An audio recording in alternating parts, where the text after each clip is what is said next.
É uma honra, prazer estar aqui hoje, podendo compartilhar daquilo que Deus coloca no coração da gente. E eu quero te convidar agora a abrir a palavra de Deus no Evangelho de João, capítulo 5. E nós vamos ler do primeiro versículo até o 9 somente. O Evangelho de João, capítulo 5, do primeiro versículo até o 9.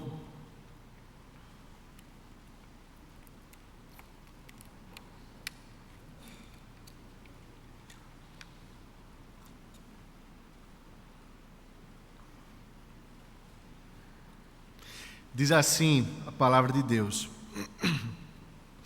Passadas estas coisas, havia uma festa dos judeus, e Jesus subiu para Jerusalém. Ora, existe ali, junto à porta das ovelhas, um tanque, chamado em hebraico Betesda, o qual tem 5 pavilhões. Nestes jazia uma multidão de enfermos, cegos, coxos, paralíticos, esperando que se movesse a água, porquanto um anjo descia em certo tempo, agitando-a, e o primeiro que entrava no tanque, uma vez agitada a água, sarava de qualquer doença que tivesse. Estava ali um homem enfermo, havia 38 anos. Jesus, vendo deitado e sabendo que estava assim há muito tempo, perguntou-lhe: Queres ser curado?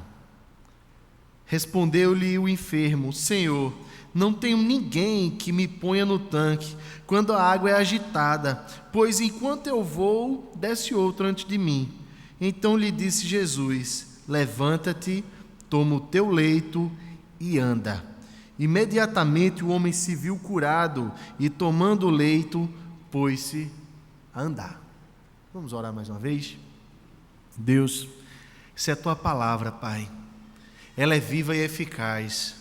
Ela transforma a nossa vida, Deus. Ela entra no nosso coração e nos mostra coisas que estão escondidas no baú da alma da gente, que muitas vezes a gente quer deixar escondida, mas a tua palavra traz à tona para tratar o coração da gente. Eu te peço, Pai, em nome de Jesus Cristo, que essa palavra penetre profundamente a nossa alma, o nosso coração, de modo que ela mude totalmente o entendimento que a gente tem acerca da vida, acerca de nós mesmos, acerca daquilo que a gente julga ser certo e essencial à vida da gente. É o que a gente te pede, Pai, na tua graça, Pai, no nome de Jesus Cristo. Amém e amém. De forma detalhada, a vida desse homem não tem praticamente nada a ver com a vida da grande maioria de nós aqui. Afinal de contas, ele era um Zé Ninguém. Ele era um entre muitos.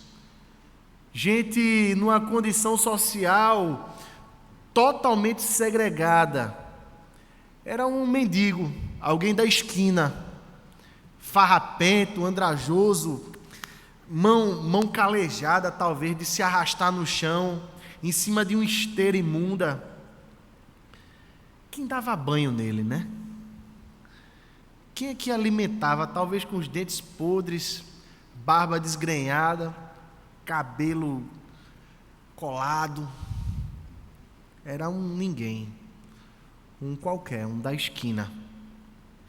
Então, ao contrário de todos nós aqui, esse homem socialmente era ninguém. No entanto, de maneira essencial, de forma existencial, a vida desse homem tem tudo a ver com a nossa. Porque contido dentro daquele indivíduo havia um desejo. Contido nesse indivíduo tinha um sonho, tinha uma vontade, tinha essa coisa que é o combustível da nossa vida. Esse é o sonho, é a vontade, é o que a gente persegue, é o que a gente queria muito e que muitas vezes a gente não tem. É a história da gente, né? dos nossos sonhos, das nossas vontades, dos nossos desejos. A história humana, as vontades, os desejos de conquistar reinos, as vontades, os desejos de se tornar mais bonita, de galgar postos. Movimenta muita gente, não é? Faz muitos processos da nossa vida se desenvolverem, ganharem corpo, tomarem impulso, irem adiante. Então, a história desse homem tem muito a ensinar a gente, e a expectativa nossa nessa noite é que a gente saia daqui com tudo que é lição que essa palavra possa ensinar a gente. Esse é o rogo no nosso coração, para a gente poder entender a nós mesmos, a gente entender essa palavra de Deus e perceber que ela produz mudança profunda na vida da gente. Então, Jesus encontra esse homem. E ele está lá largado, um entre tantos, não é verdade? Um entre tantos. Jesus escolheu ele, da mesma forma que Jesus escolheu você para estar aqui nessa noite. Talvez a razão de muitos, pessoal, para estar aqui nessa noite, seja a tradição. Talvez a razão de muitos, eu sei o que é que galeria tem para atrair tanto adolescente. Adolescente adora ficar empoleirado, né? Todo canto que eu vou é assim, não estranho não.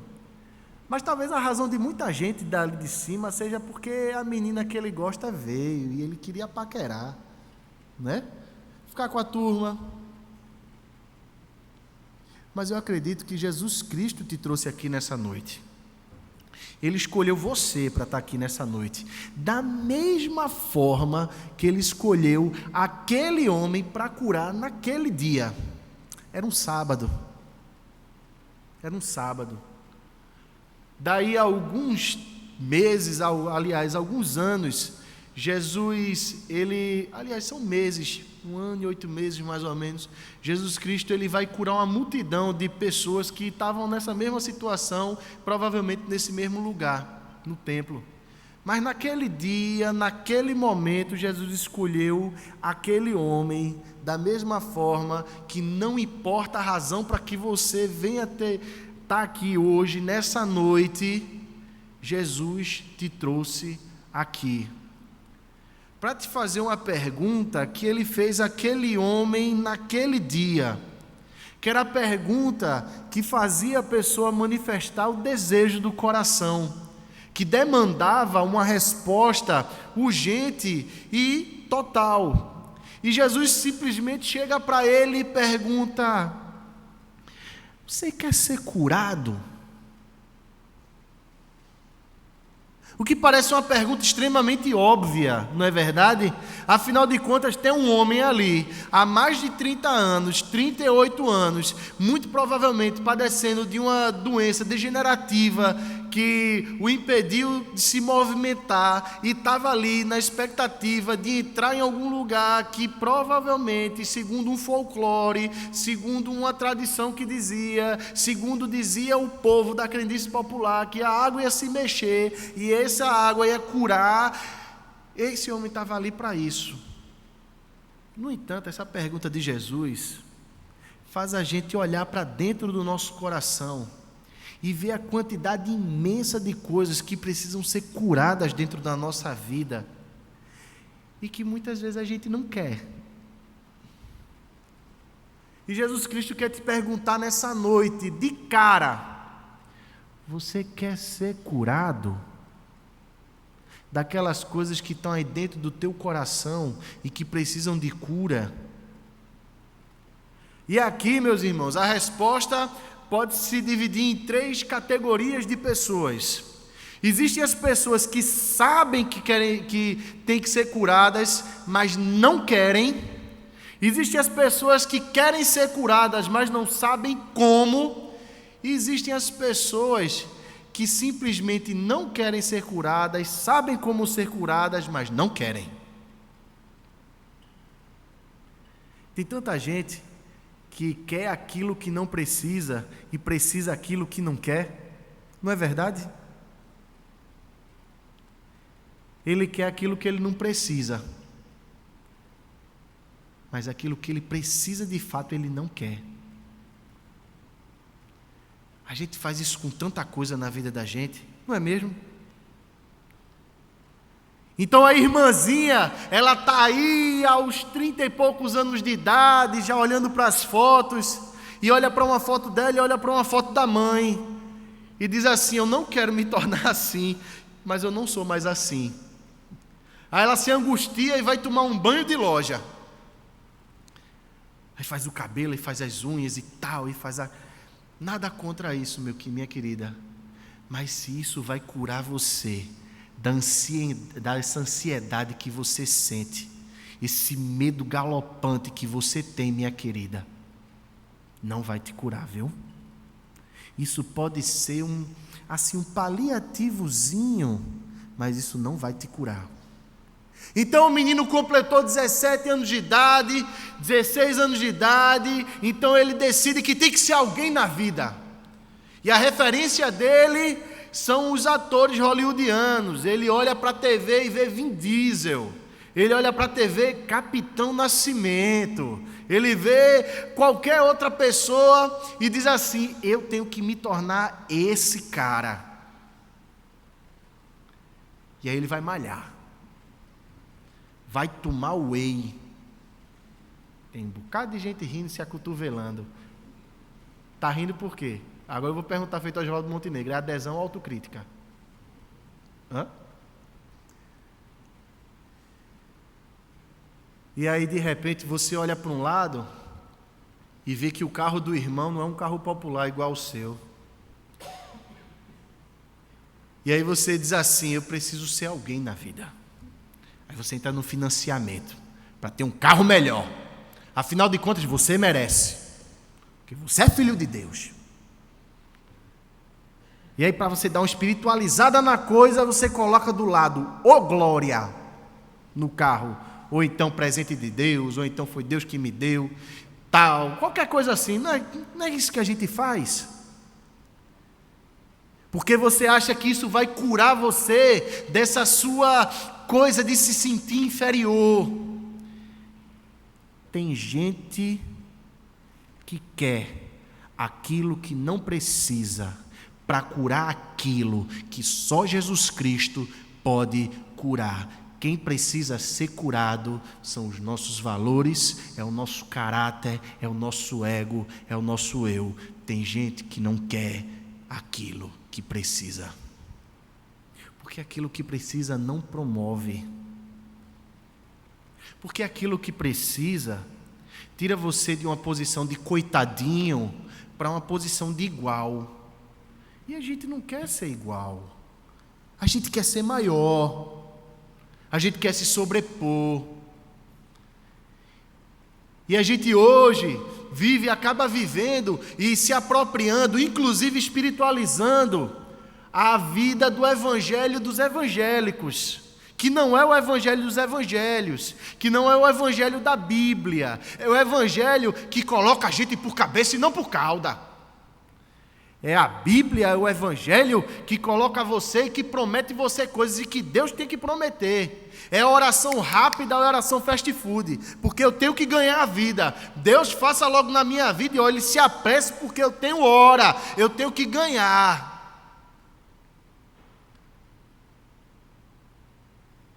O Evangelho, ele não vai te promover, ele não vai alimentar o teu ego. Deixa eu dizer uma coisa muito desafiadora, e eu sei que pode ser que tenha um bocado de gente que tenha medo disso. Olha, não tenha medo do que eu vou dizer não, viu? Mas às vezes para Deus curar você, Ele tem que tirar coisas que você julga essenciais à sua vida. Talvez Deus tenha que tirar a tua empresa, meu irmão. Não tenha medo disso não, viu? Que isso é uma agenda divina. Talvez Deus tenha que tirar propriedades tuas. Não tenha medo disso não, viu? Porque isso é cura de Deus para você. Talvez seja a sua saúde. Não tenha medo disso não, viu? Porque Deus sabe o que a gente precisa. Deixa eu voltar a perguntar. Você quer ser curado? Você quer ser curado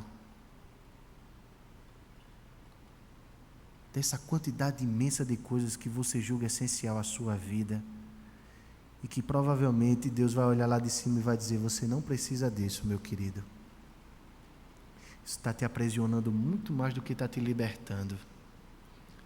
Porque Deus quer te curar, meu querido, dos seus medos, dos seus anseios, das suas vaidades, das suas angústias, da nossa prepotência,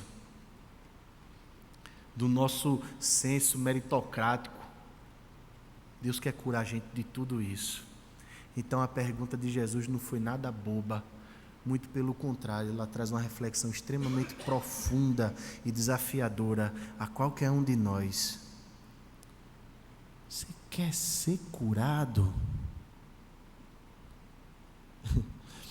E se essa cura, meu querido, tiver que vir através de um concurso que você passe, através do Enem que você passe, se essa cura tiver que vir através de um namorado que você queria tanto, ou de uma namorada que você queria tanto, eu passei por isso, meus irmãos, Deus me deu uma namorada, amém, aleluia.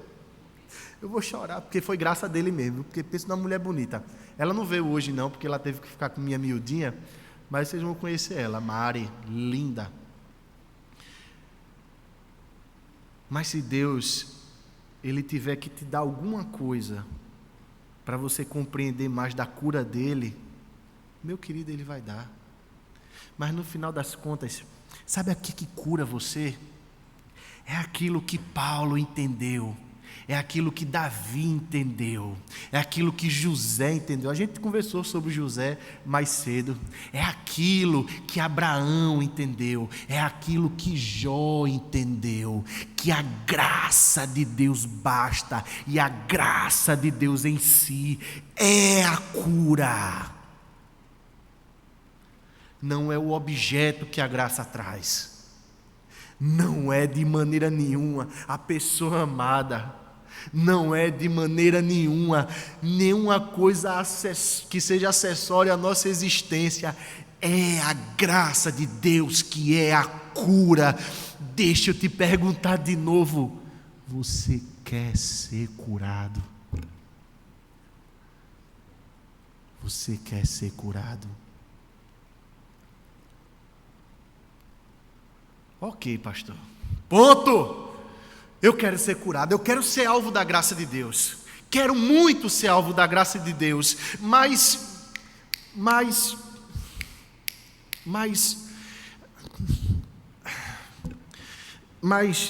sempre tem um mais.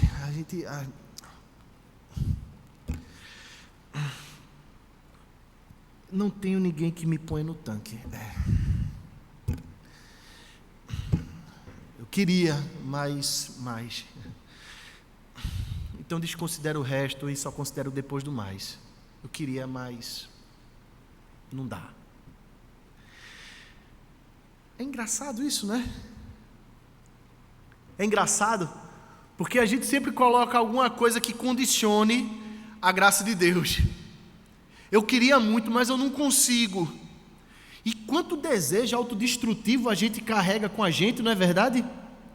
Eu tive a oportunidade uma vez, meus irmãos, de aconselhar um jovem que ele era viciado em cocaína.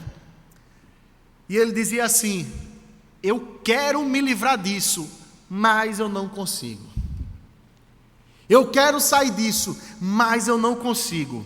Se eu pegasse uma arma calibre 38 e dissesse assim: atira na tua cabeça, ele dizia: eu não atiro. Mas se ele dissesse assim: eu não consigo parar, e eu sei que isso vai me matar, mas eu não consigo parar. E tem tanta coisa que a gente não consegue parar, tem tanto mais. O menino sabe que aquela quantidade de videogame vai acabar com ele. E ele ainda usa desculpa, né, para o pai e para a mãe, para dizer assim: mas tem muita gente ganhando dinheiro com isso, viu? Não é o seu caso. Cadê seu carro agora? Tá não, né? Então você não está ganhando nada. Vai estudar. E a gente vai dando as desculpas da gente. A mulher sabe que está traindo o marido. Ela sabe que está fazendo errado. Ela sabe que a verdade vai vir à tona. Ela sabe, meus irmãos, ela sabe. Da mesma forma que o homem sabe. Ele é casado, mas ele não para de ver pornografia na internet. Ele sabe, por mais que ele tente disfarçar, ele sabe que a verdade vai vir à tona, porque o comportamento dele mudou com a esposa, porque ele não consegue mais parar de pensar naquilo ali, ele sabe, e se você disser assim para ele, para, ele vai dizer, eu não consigo. É a desculpa desse homem, eu não consigo. E a gente tenta de tudo, viu? A gente tenta de tudo. Muda a senha de internet, a gente luta, a gente faz isso, e a gente diz assim, eu estou buscando essa santificação. A gente tenta de tudo. Faz firula. Muitas vezes a gente tenta, sabendo que está enganando a si próprio. Mas a gente não consegue. E parece que a gente vai carregando essa coisa autodestrutiva. Parece que a gente vai se arrastando e os nossos dias vão se tornando um dia menos nesse mundo. Um dia menos nesse mundo. Um dia menos. O que é que a gente faz? O que é que a gente faz?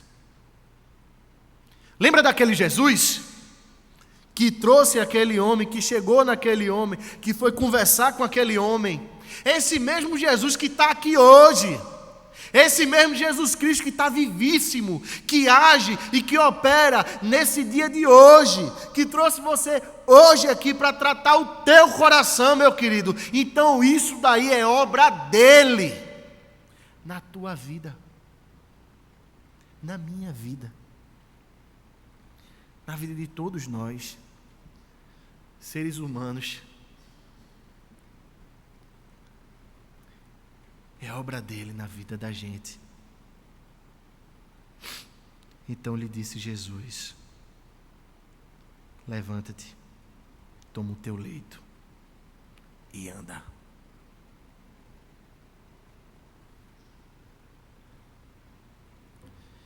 Ninguém aqui está atrás de uma água que mexe. Ninguém aqui está atrás desse folclore, porque na verdade isso aqui era um folclore. Não existe nenhum tipo de elemento para dizer que Deus mandava um anjo do céu e a água mexia. Note que o versículo que explica isso está entre colchetes. Percebe aí na tua Bíblia? Ele está entre colchetes. Não é? Isso serve para explicar como é que o povo acreditava naquela época. Mas que na verdade isso não acontecia.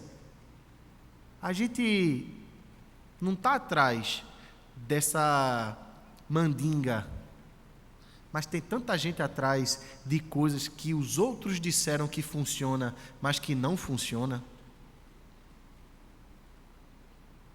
Conheci um cidadão que ele disse assim, eu não consigo parar de pensar em mulher. E ele foi num terreiro conversar. E a mãe de santo disse a ele que ele estava com a pombagira. Conheci gente que era viciada em sexo. Adolescente, nunca tinha experimentado, mas era viciado em sexo de internet. E aí ele disse assim, eu vou me curar disso. Isso eu estou dizendo porque eu conheci. Eu vou me curar disso. Mãe, vem cá, bota uma senha doida aqui que para eu não saber, porque eu não quero mais entrar nesse negócio. E aí de repente alguém vai dizer, que esforço louvável, mas a vontade ainda estava aqui. E esse menino veio falar comigo chorando, Letinho, o que é que eu faço? Porque todos os meus recursos falharam. Eu estou falido numa linguagem comercial. Eu estou falido. E aí vem isso daqui. Então lhe disse Jesus, levanta-te, toma o teu leito e anda. Imediatamente o homem se viu curado e, tomando o leito, pôs-se a andar. É obra que só Jesus Cristo pode fazer. Eu disse isso aqui mais cedo. E eu volto a perguntar: como é que a gente fica? Como é que eu fico? Como é que a gente fica? Como é que eu fico? Você fica, meu querido, dependente da graça de Deus, porque a graça dele é que cura. A graça dele é a cura. Entender essa graça dele acaba com a nossa meritocracia, para a gente se achar crente melhor. Que na verdade isso é só uma troca de pecado, viu? Antes eu era viciado em sexo, agora eu não sou mais. Antes eu era viciada em compras, agora eu não sou mais. Agora eu não sou, eu sou uma crente melhor. É somente uma forma de mudar o pecado. Mas é o nosso mesmo velho homem, enganando a gente, ludibriando a gente, fantasiando. Mas entenda a graça de Deus. Ele olhou você, Ele trouxe você, Ele sabe da sua necessidade de cura, Ele sabe daquilo que vai te curar, Ele tem poderes para mover o mundo,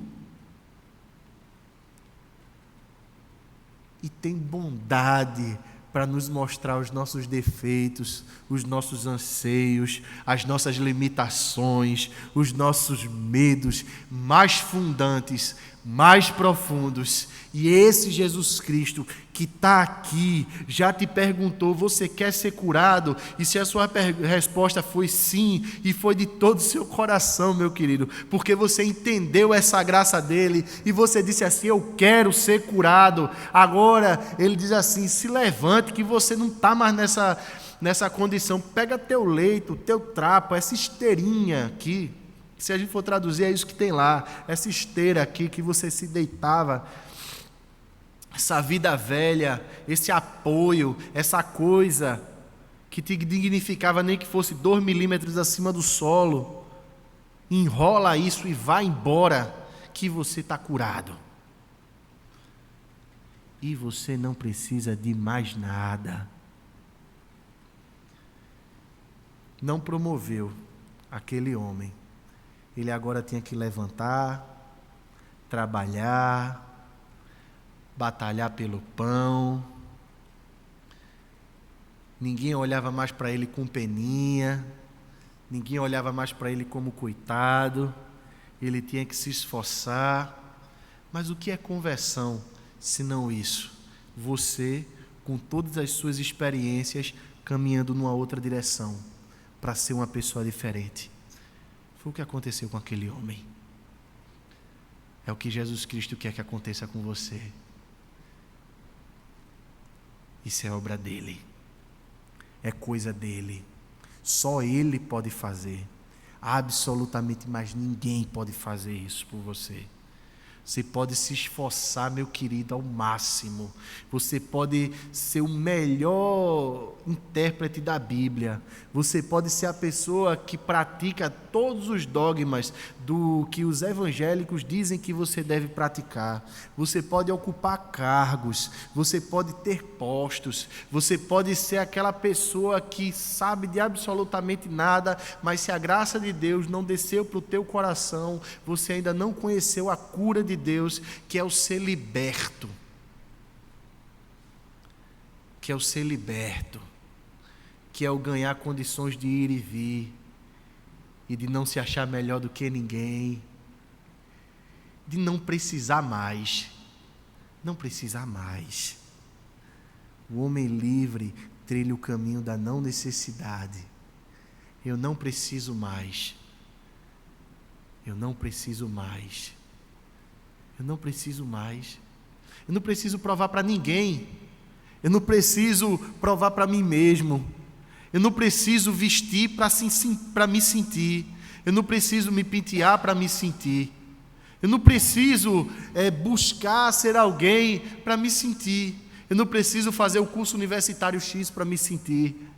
Eu não preciso nada disso para ser aquele quem Deus quer que eu seja. E agora, conhecendo a graça de Deus, eu quero somente isso, descansar na vontade dEle e perguntar somente assim agora para Ele: o Senhor quer que eu seja o quê?